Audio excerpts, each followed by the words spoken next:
Le Saint-Esprit dit, mon peuple, il a un problème de position. Tu as un problème de position.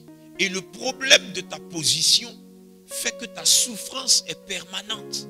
La Bible dit que le jour de la Pentecôte, leur père spirituel leur avait montré quelque chose. Maintenant, quand ils les quittaient, ils disent, ne quittez pas ce lieu jusqu'à ce que vous recevez la promesse, le Saint-Esprit survenant sur vous.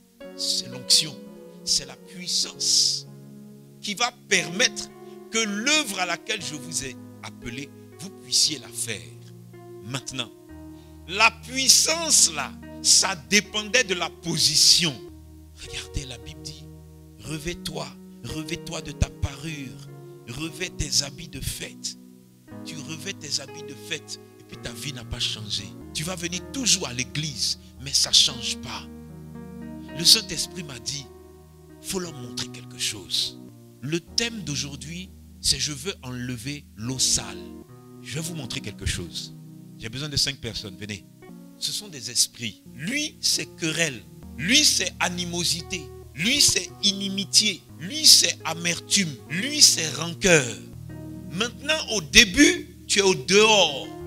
Tu rentres à l'église. Tu n'es pas encore là où Dieu veut que tu rentres. Et quand Dieu te fait sortir de chez les mystiques, de chez les sorciers de l'Égypte ancienne, si tu n'as pas la vision de Dieu, tu vas te perdre.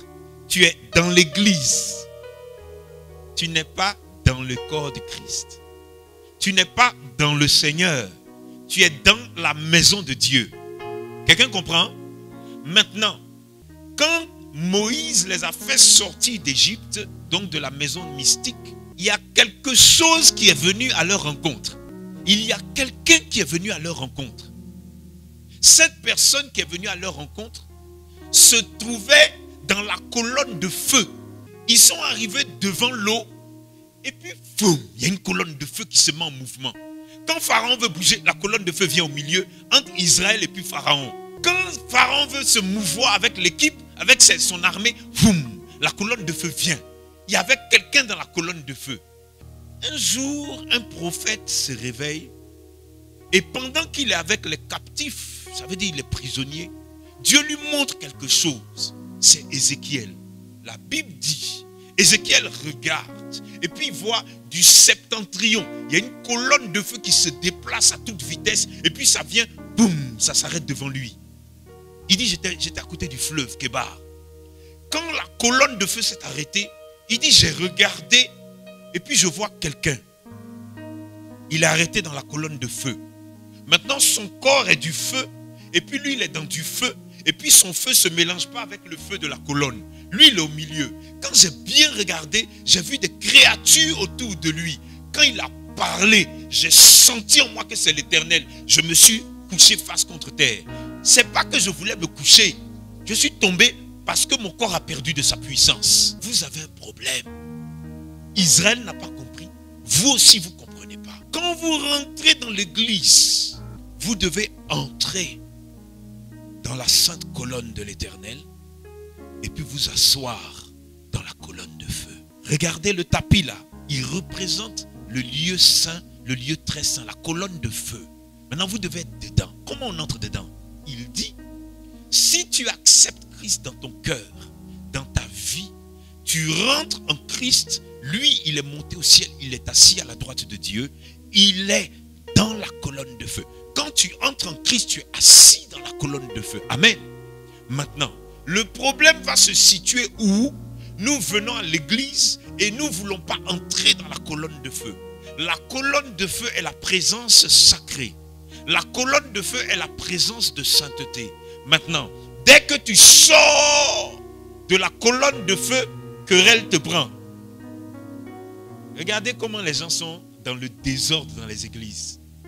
C'est dans l'église il y a le plus de sauvages, de barbares et de méchants et de... Mais parce que les gens ne sont pas dans la colonne sacrée. Quand tu sors de la colonne sacrée, le premier qui t'accueille, il dit bonjour, querelle. Tu ne sais pas comment ça a commencé. Tu deviens querelleur dans l'église. Dès que tu es avec querelle, tu es foutu. Quand tu veux sortir tu vas trouver animosité. Toi seul, tu es amer. On ne t'a rien fait. Nous, on a pris chocolat au lait le matin. Toi, tu as pris Nivaquine. Tu es venu, tu es fâché. On ne t'a rien fait. Animosité. Tu es amer. Maintenant, animosité, c'est un degré de haine. Maintenant, tu veux sortir de l'autre côté, tu croises amertume. On ne comprend pas ce que tu as. On ne comprend pas. Maintenant, ils sont un groupe. Querelle, haine. Tu viens ici, tu veux sortir. Haine. Le Saint-Esprit dit, vous voyez votre problème.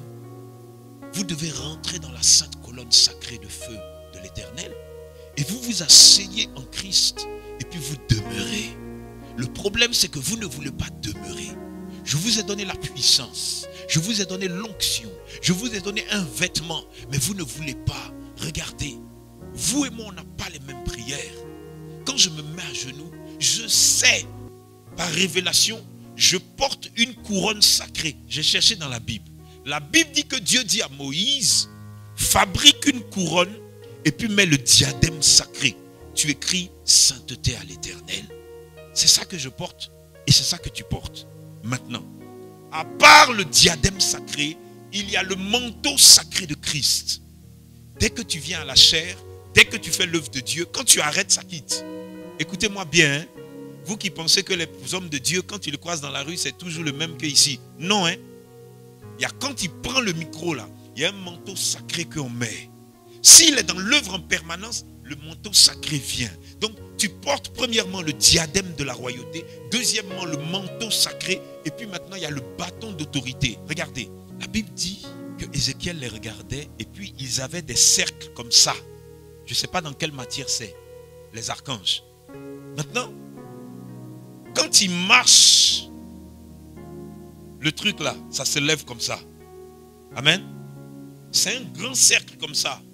Maintenant, ça se lève. Et puis ça le suit. Ça le suit.